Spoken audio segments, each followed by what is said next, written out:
8.3 Forecasting. Let us see how we can use this simplified economic profit model to value Ryman Healthcare. We know that our current abnormal operating income of Ryman Healthcare is $281.5 million. Its current book value of equity is $2,829.2 million, and our estimate of its cost of capital, weighted average cost of capital, is 8% per year. Based on the assumption of Ryman Healthcare's abnormal operating income being a random walk with no drift, that is, we have no idea where our abnormal operating income dance partner is likely to step to next, then our economic profit model for Ryman Healthcare would be value of equity equals the book value of equity plus abnormal operating income divided by weighted average cost of capital minus 1, which equals $2,829.2 million plus $281.5 million divided by 0.08, which equals $2,829.2 million plus $3,518.2 million, which equals $6,347.4 million, or about $12.70 per share. We could also run a sensitivity analysis of Ryman Healthcare's cost of capital for the firm, say of between 6% and 10% per year. The impact on our assessed value of Ryman Healthcare of running this sensitivity analysis is set out in Table 8.1. From this table, we can see our value of Ryman Healthcare would lie between about $7.5 billion or $15.04 per share, weighted average cost of capital equals 6%, and about $5.6 billion or $11.29 per share, weighted average cost of capital equals 10%. Quite a range, but all values are less than Ryman Healthcare's share price on 15th of October 2021 of $15 per share, except for the case of weighted average cost of capital equals 6%, where the value is about the same. This suggests that Mr. Market considers Ryman Healthcare's current abnormal operating income is likely to grow in the future. So much for our random walk view of Ryman Healthcare's abnormal operating income with no growth. If we add in drift, say a 2% growth rate, that is, we have no idea where our abnormal operating income dance partner is likely to step to next, but we expect to drift over time to one end of the dance floor, or in other words, for there to be growth in abnormal operating income over time, then our economic profit valuation of Ryman Healthcare would be value of equity equals the book value of equity plus abnormal operating income divided by weighted average cost of capital minus G, which equals $2,829.2 million plus $281.5 million divided by 1.08 minus 1.02, which equals $2,829.2 million minus $4,691.67 million, which equals $7,520.9 million, or $15.04 per share. We could also run a sensitivity analysis of Ryman Healthcare's cost of capital for the firm, say of between 6% and 10% per year. The sensitivity or impact on our assessed value of Ryman Healthcare of varying its cost of capital for the firm in this way is set out in Table 8.2. From this table, we can see our value of Ryman Healthcare would lie between about $9.9 billion or $19.73 per share, weighted average cost of capital equals 6%, and about $6.3 billion or $12.69 per share, weighted average cost of capital equals 10%. A rather wide range, which again shows quite a degree of sensitivity to the level of weighted average cost of capital. Adding decay to our random walk. We noted earlier that thinking of Ryman Healthcare's abnormal operating income as a random walk is another way of saying that our best guess is that the current economic and business drivers of its abnormal operating income will continue as they are forever, and that any changes to these economic and business drivers in the future are completely unpredictable. As we saw in Chapter 7, forever is a long time. Indeed, it is an eternity. We know that the current economic and business drivers of a firm's abnormal operating income are not likely to persist forever. Increased competition in the provision of retirement villages in New Zealand and Australia, a gradual slowdown in the rate of increase of the proportion of those over 75 years old in New Zealand and Australia that enter retirement villages, a slowdown in the growth rate of Ryman Healthcare's development of new retirement villages, and so on, may eventually reduce the opportunities for Ryman Healthcare to earn additional abnormal operating income in the future. If we think that the current economic and business factors driving Ryman Healthcare's current abnormal operating income will gradually become less favourable for Ryman Healthcare over time, and the current abnormal operating income of Ryman Healthcare reduce or decay over time, then we can introduce a decay factor into our simplified economic profit model and forecast a gradual decline each year in abnormal operating income as follows. Forecast abnormal operating income in year 1 equals beta times abnormal operating income in year 0, where beta is the rate at which the abnormal operating income of Ryman Healthcare is estimated to decay over time. If beta equals 0, then we would be assuming Ryman Healthcare's abnormal operating income would decay completely, that is, disappear within 1 year. If beta equals 1, we would be assuming there would be no decay in Ryman Healthcare's abnormal operating income. A figure of 0.6 for beta would be a reasonably typical figure to use, which I will assume for Ryman Healthcare as follows. Value of equity equals book value of equity plus beta times abnormal operating income in year 0, all divided by weighted average cost of capital minus beta, which equals $2,829.2 million plus 0.6 times $281.5 million divided by 1.08 minus 0.6, which equals $2,829.2 million plus $165.6 million, which equals $2,994.8 million or $5.99 per share. We could also run a sensitivity analysis of our decay factor for Ryman Healthcare, say of between 0.4 and 0.9. The impact on our assessed value of Ryman Healthcare of running this sensitivity is set out in Table 8.3. From this table, we can see our value of Ryman Healthcare would lie between about $2.99 billion or $5.98 per share, beta equals 0.4, and about $3 billion or $6 per share, beta equals 0.9. Due to the relatively low level of abnormal operating income compared to the level of book value of equity,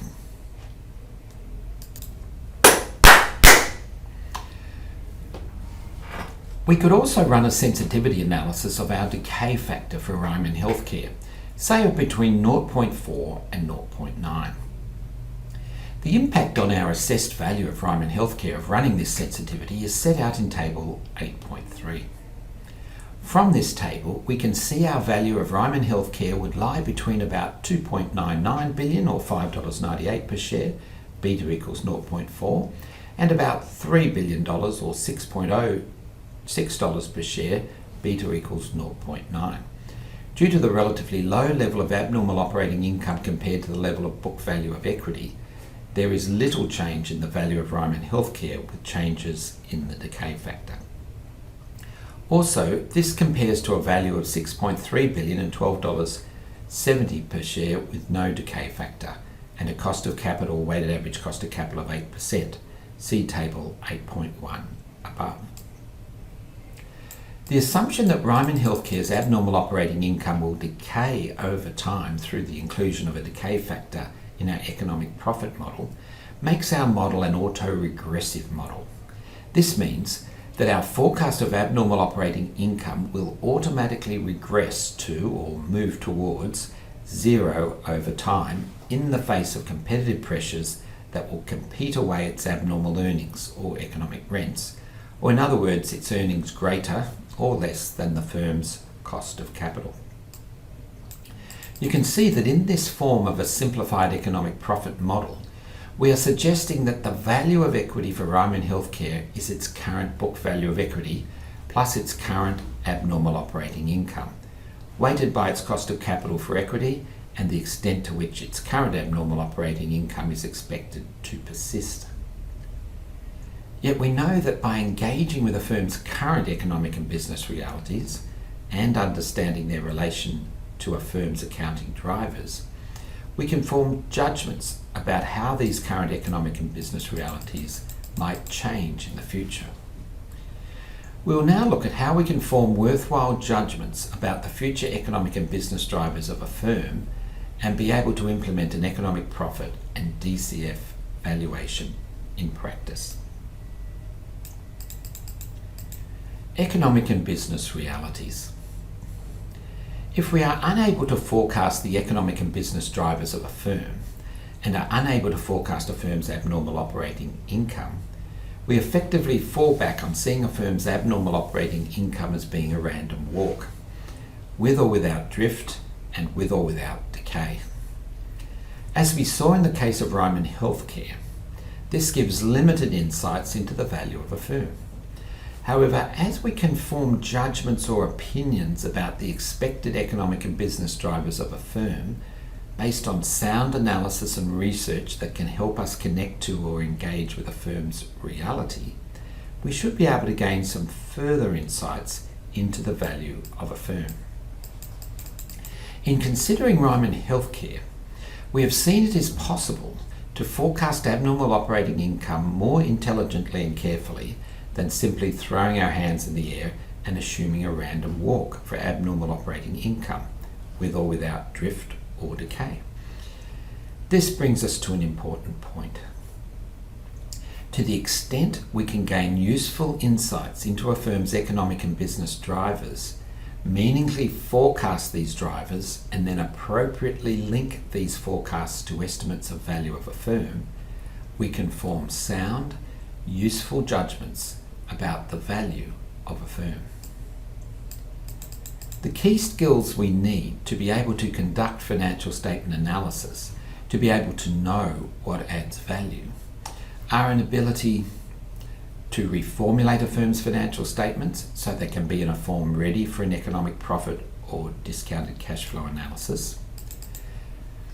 We need to ensure the operating and financial activities of a firm are clearly separated so we can focus on the enterprise. This first step largely requires technical skills which can be learnt in a unit on financial statement analysis and reinforced with practice. To clearly identify the key accounting drivers of a firm's performance. This also largely requires technical skills which can be learnt in a unit on financial statement analysis and reinforced with practice. To clearly link these accounting drivers to the actual economic and business drivers of the firm. Now we are starting to get into issues that require some judgments, personal experience and understanding of business realities. These skills are not possible to learn in a unit on financial statement analysis. The good thinking and ideas discussed in this study guide can help us change our own view of how we look at firms and their financial statements. This is an important start, but only a start. To forecast the key economic and business drivers of a firm and to carefully link these to forecasts of a firm's accounting drivers and to forecasts of its abnormal operating income. To do this well requires us to engage in understanding the economic and business realities of firms and sensibly dreaming about their potential futures. These skills lie at the heart of financial statement analysis. This is where it is at. To convert our forecasts of a firm's expected future abnormal operating income into a value for a firm. This includes making assumptions beyond our forecast horizon. Some elements of this are reasonably technical, such as calculating present values, and can be learnt in a unit on financial statement analysis and reinforced with practice. However, as we saw in Chapter 7, handling the calculation of continuing values well and intelligently, making assumptions beyond our forecast horizon, are difficult skills to develop and master. This typically requires experience as well as exposure to and discussion with other capable practitioners. To realise the uncertainty of our judgments about the future and the need for a safety margin between our view of value and what we pay for an equity interest in a firm. This is a simple but powerful idea. If you remember little else from this study guide, remember this idea. For more information on these skills, see the great video, Going Forward, Key Skills. In summary, the key skills for an analyst are a strong grounding in and connection to the economic and business realities of a firm, and an ability to turn qualitative assessments about this reality into meaningful assessments of value in dollar terms. This requires a sound understanding of theory and of techniques to implement the theory thoughtfully and consistently. The good news is not many can do these things well. Developing our capabilities in these two key areas should give us an edge over most people in the capital markets. We can ourselves become part of one of the significant anomalies or mysteries of finance theory, that value investing can achieve stronger returns than the average equity investor receives.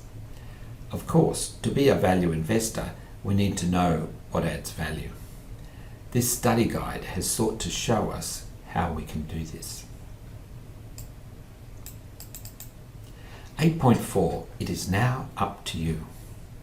Success is not final. Failure is not fatal. It is the courage to continue that counts. Winston Churchill. It is my desire that this study guide will help you develop a lifelong interest in improving and growing your skills in analysing financial statements and in allocating scarce capital. This is a skill, an interest, and for some a passion, which will always be needed in our communities. It can also help you to change the way you view business and how you make sense of the financial statements of firms. I leave you now with a personal challenge to develop your own tools in your professional and personal business and investing lives. This study guide gives you a starting point. This is something useful and not to be underestimated. You never get anywhere unless you start. But the journey is yours, and can take you a long way further than we have gone together in this study guide. Financial statement analysis requires a mixture of technical skills and judgments. Technical skills can be learnt. Courses, seminars, conversations, working alongside skillful practitioners can assist us to learn these technical skills. It also requires genuine application and persistence bias. Genuine interest, even passion, can help us to persevere in any endeavour until we reach real proficiency and skill. This means not just learning a few words, a few concepts, or some disconnected facts. It does not mean memorising these things and reproducing them in assessments and being awarded grades. It does not mean getting a degree or certificate I can frame and put on a wall. It does not mean having proud and excited parents at my university graduation. Real proficiency and skill mean none of these things. Real proficiency and skill in financial statement analysis means more than learning imitation accounting or imitation finance. It means more than pretending to be able to analyse a firm's financial statements, either pretending to myself or to others. In this, financial statement analysis is no different to learning to play a musical instrument, drive a racing car, or fly an airplane. Talent helps, it sure does. Some people can pick up a musical instrument and quite quickly play with a degree of competency, composure and feeling. It is the same with financial statement analysis. Some people will find they have a real talent for it and are able to quickly master the technical skills and have a real immediate feel for developing the capabilities to be able to make the judgments involved. Some people can quickly master the ability to use financial statements and other information to help them connect to what is really going on with a firm and to know what adds value. For others, for most of us, mastering the technical skills can be more difficult. As with musical instruments, so with financial statements. For everyone, no matter how talented, it takes practice. Yet, with a degree of perseverance, application, and genuine interest and pleasure, these technical skills can be mastered by many people. In fact, a lot of the technical skills are not that difficult. There is certainly no great mystery surrounding them. However, becoming good at making sound judgments cannot be learned quite so readily as mastering technical skills. Again, it requires some talent, but also action, mistakes, successes, and disappointments. It requires working with and getting alongside seasoned and experienced individuals. It involves becoming an active part of a community of practitioners in accounting and finance, and in business more generally. In financial statement analysis, judgments need to be made about the past, present, and future, and all are difficult. The most important judgments in financial statement analysis relate to the future, and who knows what the future will hold. Yet in allocating scarce capital to competing potential uses, these judgments need to be made. Indeed, these judgments have real effects on real people's lives. These judgments need to be made by someone. Why not by you? And why not make these judgments with skill and insight so that you are able to positively contribute to the futures of our communities? Financial statement analysis can help us understand the economic and business realities of firms, but it also empowers us to be able to influence and change these very realities. We can learn to use financial statements and other sources of information to engage with the economic and business realities that involve real resources and real people's lives. Ever wondered why in Australia we have plenty of food, clothing and shelter? Why we have cars and phones and entertainment options, hospitals and medical centres, and indeed tertiary institutions? Real, genuine, grinding poverty has been largely, though not totally, eradicated in our country. All aspects of our economy and society have required material resources to be applied to their development and creation in the past. They did not just come out of thin air. Previous generations have left an economic and social legacy for us, based partly on how well or how poorly they've allocated limited capital to competing uses in the past. I sat on the board of the Dressmart group of companies for several years with a fellow investor and director, John Bowden. In 2003, John, along with his cousin James Irving, travelled to every country in the world in 167 days. They made it to 191 countries. At that time, there were 193 sovereign nations. They managed to miss 2 of them. Quite careless, I thought. But they did manage to make it into the Guinness Book of Records for their efforts. No one in the world has yet been so misguided as to attempt a similar feat. I thought John Bowden was completely crazy to do what he did. I still do. He sat in planes and other forms of transport as he crisscrossed the globe, setting foot for less than a day on average on the land of almost every nation in the world. For all the insanity of doing this, John did gain quite a unique perspective on our human world. He saw an unusual cross-section of the world. He saw at roughly the same time the nations of the world. He asked a child in each country what their dream was and took their photo. He included a number of these photos and dreams in a book, My Dream, Listen to the Children. It made the top sellers list in New Zealand for a while. One thing John mentioned to me on his return from his trip was almost everyone in the world is living in poverty. He saw enormous poverty throughout the world. One story he recounted was of a 12-year-old boy he met who was begging outside the airport in Medan, Indonesia. His name was Eki Mustaqim. Eki told John his dream was to save enough money to buy a shoe shine kit so he could stop begging and become a shoe shine boy instead. John wrote down his dream and took his photo. He then gave him $5, which he usually did to the children who allowed him to take their photo and who told him their dream. John then ran off to catch his flight. As he ran off, the thought occurred to him that you could probably buy a shoe shine kit for $5. By giving Eki that money, John had probably enabled him to fulfill his dream. From Eki's perspective, John had popped out of the blue, given him $5 and disappeared again, unthinkingly and essentially uncaringly as well. The economic legacy that billions of people alive today have inherited is one of poverty. Developing skills in financial statement analysis can help us contribute to our whole community and society, not just to ourselves, by becoming truly skillful at allocating scarce capital. This will touch many people's lives. See the great video. It is now up to you. Conclusion. If you have reached this far in the study guide, it means you may have read through the entire study guide or most of it, or perhaps you may have skipped to here first to find out how it ends before reading it.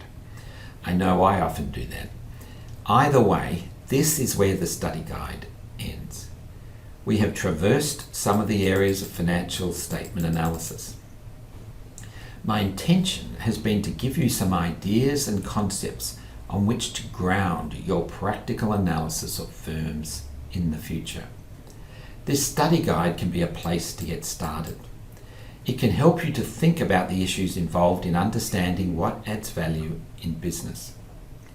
Our own perspectives will affect this, including which stakeholders' interests we may be concerned with. Financial statement analysis enables us to use a firm's financial statements to help us engage with and better understand a firm's economic and business realities. It also helps us to turn our assessments of these realities into dollar measures of value. In this way, we can intelligently and sensibly participate in the capital markets. You may have studied aspects of accounting and finance. Financial statement analysis can be a chance for you to apply to real businesses what you may have studied in these disciplines. If you have an accounting background, be careful not to focus on understanding a firm's financial statements, but rather seek to use financial statements to understand reality.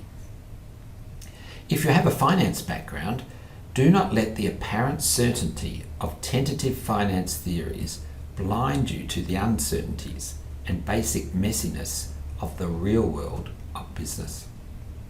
If you have neither an accounting nor finance background, do not worry that you may not understand some details of a firm's financial statements, nor some of the terminology, nor that you may not be familiar with some of the finance theories. You can approach financial statement analysis with fresh eyes, and that can more than compensate you for not having what can all too easily prove to be blinkers from a superficial understanding of accounting and finance. This study guide gives you a framework, a model, a map, or way of viewing an aspect of the world that can sit in your head.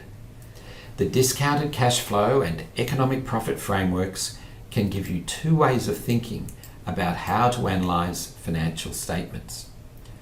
You can develop and enhance these approaches in many ways to enable you to become better and better at being able to analyze financial statements, to know what adds value.